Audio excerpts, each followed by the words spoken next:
जय माँ इंद्राक्षी, जय अम्बे। ज्योतिष पाठशाला कार्यक्रम में सभी साधकों का हम हार्दिक अभिनंदन करते हैं। आज का ज्योतिषी जो सब्जेक्ट है वो ये है कि एक ही नक्षत्र में यदि परिवार के कई सदस्यों का जन्म हो तो क्या ये शुभ होता है। जिस नक्षत्र में पिता का जन्म हुआ हो, यदि उसी नक्षत्र में पुत्री या पुत्र पैदा होता तो कहीं ना कहीं हमें उसका विशेष उपाय करना चाहिए। आज नक्षत्र और नक्षत्र में जन्मे जातक की हम बात करने वाले हैं और उसका क्या सॉल्यूशन है। कई बार हमें पता नहीं होता, हम कह नहीं देते कि जब से हमारे घर में ऐसा हुआ है वैसा हुआ है तब से हम परेशान हो रहे हैं। पहले बहुत अच्छे थे, इन पिता पुत्र की नहीं बनती, माता पुत्री की नहीं बनती, बहुत सारी चीज़ें कई बार इस प्रकार की स्थितियों में आ जाती हैं। आइए पंचांग जाने पहले फिर आगे की चर्चा। 5 मार्च सन 2026, दिन बृहस्पतिवार, संवत 2082, चैत्र मास, कृष्ण पक्ष, तिथि द्वितीया, नक्षत्र उत्तरा फाल्गुनी, राहु काल 1:30 से 3, दिशासूर दक्षिण दिशा। कई बार जिस नक्षत्र में पिता का जन्म होता है उसी में पुत्र का होता है, तो कहीं ना कहीं ज्योतिष आलेख में ये देखा गया है, गणना की गई है कि दोनों में से एक को दुख भी जीवन में ज़्यादा मिलेगा। उसी नक्षत्र में कई बार बहन पैदा हुई है और भाई भी पैदा हुआ है, दोनों में से एक प्रॉब्लम में रहेगा। इसलिए ध्यान रखना कि जब जातक पैदा होता है उसका जन्म नक्षत्र क्या है हमें नोट कर लेना चाहिए। और जब हम माता पिता हैं हमें अपने जन्म के नक्षत्र भी मालूम होने चाहिए। यदि हम में से किसी के भी एक नक्षत्र में कोई हमारे घर में संतान आती है तो जो संतान आने के बाद हम छठी करते हैं, शुद्धि करते हैं, वो सब करने के उपरांत कुछ दिनों के बाद हमें कुछ विशेष उपाय कर लेने चाहिए।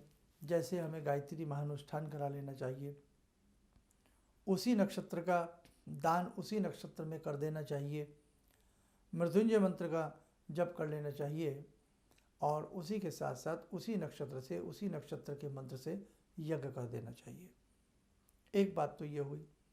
एक बात ये हुई कि कई बार हमें पता नहीं लग पाता और बाद में पता लगता है।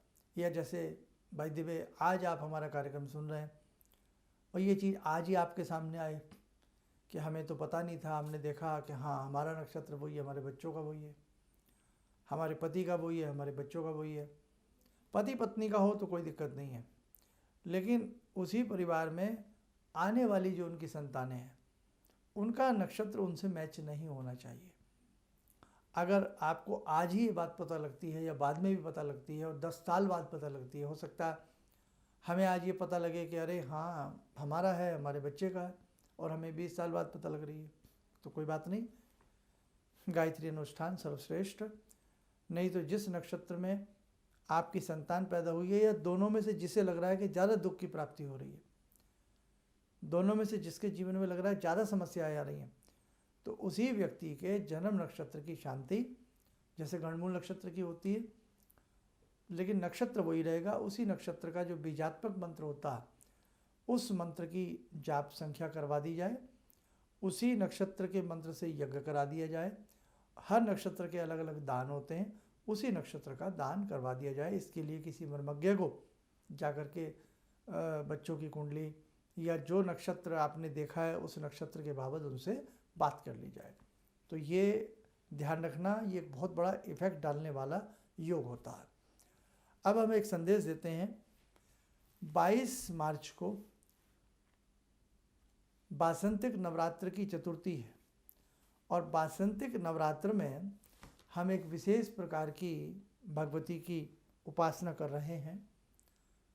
नवरात्र का पावन पर्व है, चतुर्थी है और भगवती की सेवा उपासना जहाँ बैठकर के सम्मिलित रूप में होती है, जगत जननी जगदम्बा कल्याण करती है। तो जो भी साधक इंद्राक्षी धाम में 22 मार्च को आना चाहता हो, रविवार का दिन रहेगा, समय है 11 बजे से लेकर के 1 बजे के मध्य है, इसलिए समय पर पहुंचने का प्रयास करें। और बहुत सारी चर्चाएं जो साधक आते रहते हैं उन्हें पता है कुछ ना कुछ चर्चाएं होती ही हैं।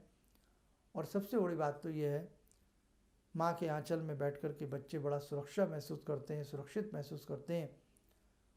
और माँ की जब भावमयी वंदना गाई जाती हैं और बहुत सारी बातें होती हैं, तो वो जगदम्बा प्रसन्न होकर के विशेष प्रकार से अपने बच्चों के ऊपर स्नेह लुटाती हैं, हमारे कार्य सिद्ध होते हैं।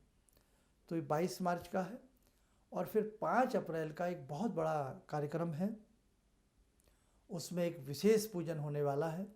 उस पूजन की क्या क्या सामग्री रहेगी, क्या क्या रहेगा, वो आपको एक स्पेशल एपिसोड के माध्यम से अलग से हम सारा बता देंगे। तो जो भी साधक इंद्राक्षी धाम के चाहे 22 मार्च के पूजन में या 5 अप्रैल के पूजन में आना चाहता हो, नाम नंबर लिखवाएं और अधिक से अधिक अपने साथ भक्तों को, साधकों को लाने का आप लोग प्रयास करें, ताकि इस पुण्य के सभी हम भागी बन सकें। हम जितने बच्चे बैठ कर के भगवती का गुणगान कर लें उतना ही कम होता है। और एक विशेष बात, इंद्राक्षी धाम में ये जो विशेष सत्र होते हैं, शक्ति उपासना सत्र, और ये विशेष पूजाएं होती हैं, ये सभी के लिए निःशुल्क होती हैं। इसमें किसी से कोई शुल्क नहीं दे होता। आप आइए, अच्छे से पूजन करिए, भगवती को प्रणाम करिए। बस यही एक भगवती का एक सुंदर प्रारूप मानने का एक सुंदर तरीका हमें महसूस हुआ, इसलिए आप किसी दक्षिणा वगैरह से न डरें, ठीक है। और बहुत सारी चीज़ें आपके संग इंद्राक्षी धाम में जुड़ी रहेंगी, आप आते रहेंगे और आपके कष्टों का कल्याण होता रहेगा। जो साधक बहुत बीमार रहते हों, नाना भांति से बीमारियां उनको पकड़ के रखी हों, एक बीमारी गई नहीं दूसरी प्रारंभ हो गई हो, तो इंद्राक्षी धाम में जरूर आइए। भगवती इंद्राक्षी रोगों का शमन करती हैं, रोगों को दूर करती हैं, और भगवती इंद्राक्षी दुर्गा जो हैं ये कष्टों को भी दूर करती हैं। जो भी साधक कष्ट मुक्त, रोग मुक्त, शोक मुक्त होना चाहता हो, वो इस प्रकार के शक्ति उपासना सत्र में 22 मार्च हो या 5 अप्रैल हो, वो आने का प्रयास जरूर करें। आइए, समय हो चला आज की ध्यान साधना का। जुड़ते हैं जगत जननी माँ जगदम्बा से। ॐ सिन्दूरारुणविग्रहां त्रिनयनां माणिक्यमूलस्फुरात् स्तारानायकशेखरं स्मितमुखी वापेन वाक्षोरुवां पाणिभ्यामलपूर्णरत्नचषकां रत्नोत्परां बिभ्रति सौम्यां रत्नगटस्थरक्तचरणां ध्यायेत्पराम् अम्बिकां खड्गं चक्रगदेषु चापपरिगान् शूलम्बुशुण्डिं शिरा शङ्खं संदधतीं करे स्त्रीनयनां सर्वाङ्गभूषावृतां नीलासमद्युतिमास्य पाददशकां सेवे महाकालिकां यामास्तो स्वपितैर्हरो कमलजो हन्तुं मधुं कैटवम् विद्युद्दामसमप्रभां मृगपते स्कन्दस्थितां भीषणां कन्या विहकरवालखेटविलसा धस्ताविरासेवितां हस्तैश्चक्रगदाशिखेटविशिखां चापं गुणं तर्जनीं विप्राणामलिलात्मिकां शशिधरां दुर्गां त्रिनेत्रां भजे। कवच बना लें, ध्यान करें, भगवती का शुभ आशीष हम सबके ऊपर बरस रहा है।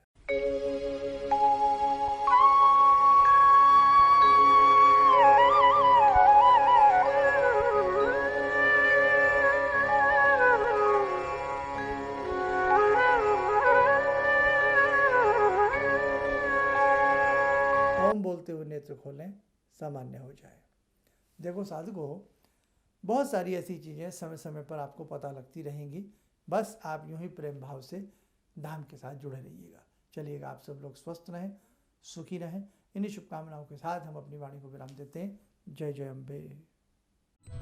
किसी भी समस्या के समाधान के लिए मिले प्रसिद्ध हस्तरेखा एवं वास्तु विशेषज्ञ प्रोफेसर धर्मेंद्र शर्मा जी से। नोट: शिविर में भाग लेने हेतु एवं व्यक्तिगत रूप से मिलने के लिए कॉल करने का समय सुबह 10 बजे से शाम 6 बजे तक।